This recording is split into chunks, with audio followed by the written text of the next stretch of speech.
Hi hello welcome to Namala media. భారతీయ సంగీత ప్రపంచంలో కొన్ని స్వరాలు ఎప్పటికీ మరవలేనివి. అలాంటి అమర స్వరాల్లో ఒకటి గానకోకిల జానకి గారి స్వరం. 1938 ఏప్రిల్ 23న ఆంధ్రప్రదేశ్లోని గుంటూరు జిల్లా రేపల్లె సమీపంలోని పల్లపట్ల గ్రామంలో శ్రీరామ్మూర్తి, సచీదేవి దంపతులకు జన్మించారు జానకి గారు. మరి చిన్నప్పటి నుంచే సంగీతంపై అపారమైనటువంటి ఆసక్తి చూపిన జానకమ్మ గారు పాటలను వింటూ వాటిని అనుకరిస్తూ తన గాన ప్రస్థానానికి పునాది వేసుకున్నారు జానకమ్మ గారు. ఆమె తండ్రి ఉపాధ్యాయుడిగా పనిచేయడం వల్ల కుటుంబం కొంతకాలం ప్రస్తుత తెలంగాణలోని రాజన్న సిరిసిల్ల ప్రాంతంలో కూడా నివసించినట్లుగా చెబుతారు. దీంతో తెలంగాణతో కూడా ఆమెకు ప్రత్యేక అనుబంధం ఏర్పడిందని చెప్పుకోవచ్చు. చిన్న వయసులోనే శాస్త్రీయ సంగీతపైన ఆసక్తి పెంచుకున్న జానకమ్మ గారు అనేక సంగీత పోటీల్లో పాల్గొని తన ప్రతిభను చాటుకున్నారు. ఆమె గాత్రంలోని ప్రత్యేకతను గుర్తించిన కుటుంబ సభ్యులు, సన్నిహితులు సినీ రంగంలో ప్రయత్నించమని ప్రోత్సహించారు. అలా 1957లో తమిళ చిత్రం విధిహీన్ విలయాట్టు ద్వారా జానకమ్మ గారు సినీ నేపథ్య గాయనిగా తొలి అవకాశం పొందారు. ఈ చిత్రానికి ప్రముఖ సంగీత దర్శకుడు టి చలపతిరావు సంగీతం అందించారు. ఆ తర్వాత రోజే తెలుగు సినిమా ఎమ్మెల్యేలో అవకాశం లభించింది. దర్శకుడు కేబి తిలక్, సంగీతం దర్శకుడు పెండ్యాల నాగేశ్వరరావు గారు. ఈ సినిమాలో జానకమ్మ పాడిన నీ ఆశ అడియాస పాట ఆమెకు తెలుగులో తొలి గుర్తింపును తీసుకొచ్చిందని చెప్పొచ్చు.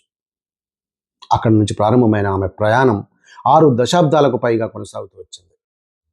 తెలుగు, తమిళ్, కన్నడ, మలయాళం, హిందీ, ఒరియా, పంజాబీ, తులు వంటి భారతీయ భాషలే కాకుండా Japanese, German, French, Sinhala, English భాషల్లో కూడా ఆమె ఆలపించారు. 2017లో రిటైర్మెంట్ ప్రకటించే సమయానికి దాదాపు 48,000కు పైగా పాటలు పాడినట్టుగా వివిధ వర్గాలు పేర్కొంటున్నాయి. ఇది భారతీయ సంగీత చరిత్రలో అత్యంత అరుదైన ఘనతగా నిలిచింది. జానకమ్మ గారి స్వరంలోని ప్రత్యేకత ఏంటంటే పాటలోని భావాన్ని పూర్తిగా తన గొంతులో పలికించగలగడం. విషాద గీతం అయితే కన్నీళ్లు తెప్పించగలదు, ప్రేమ గీతం అయితే హృదయాన్ని తాకగలదు, జానపద గీతం అయితే ఉత్సాహాన్ని నింపగలదు. అందుకే ఆమెను అభిమానులు ప్రేమగా గానకోకిల అని పిలుచుకుంటూ ఉంటారు. సంగీత దర్శకురాలిగాను తన ప్రతిభను చాటుకున్నారు. ప్రముఖ మీడియా దిగ్గజం రామోజీరావు గారి ప్రోత్సాహంతో ఉషా కిరణ్ మూవీస్ నిర్మించిన మౌన పోరాటం చిత్రానికి సంగీత దర్శకత్వం వహించి మరో అరుదైన ఘనతను సొంతం చేసుకున్నారు జానకమ్మ గారు. ఇక అవార్డుల విషయం చెప్పలేం. ఎన్నో అవార్డులు, ఎన్నో రివార్డులు, ఎన్నో పురస్కారాలు అందుకున్నారు. జానకమ్మ గారు 4 జాతీయ చలనచిత్ర అవార్డులు అందుకున్నారు. తెలుగు రాష్ట్రాల నుంచి పలు నంది అవార్డులు, తమిళనాడు, కేరళ, కర్ణాటక రాష్ట్రాల నుంచి కూడా ఎన్నో అవార్డులు అందుకున్నారు. 2013లో భారత ప్రభుత్వం ఆమెకు పద్మభూషణ్ పురస్కారాన్ని ప్రకటించింది. అయితే జానకమ్మ గారు ఎంతో ఆత్మగౌరవంతో ఆ పురస్కారాన్ని స్వీకరించలేదు. దక్షిణ భారత కళాకారులకు తగిన సమయంలో గుర్తింపు దక్కడం లేదని తన అభిప్రాయాన్ని వ్యక్తం చేస్తూ దాన్ని తిరస్కరించారు.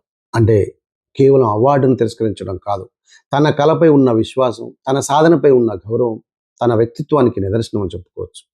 అందుకే కోట్లాది మంది అభిమానులు జానకమ్మను కేవలం గొప్ప గాయనిగానే కాకుండా భారత సంగీత ప్రపంచానికి ఒక యుగంగా భావిస్తారు.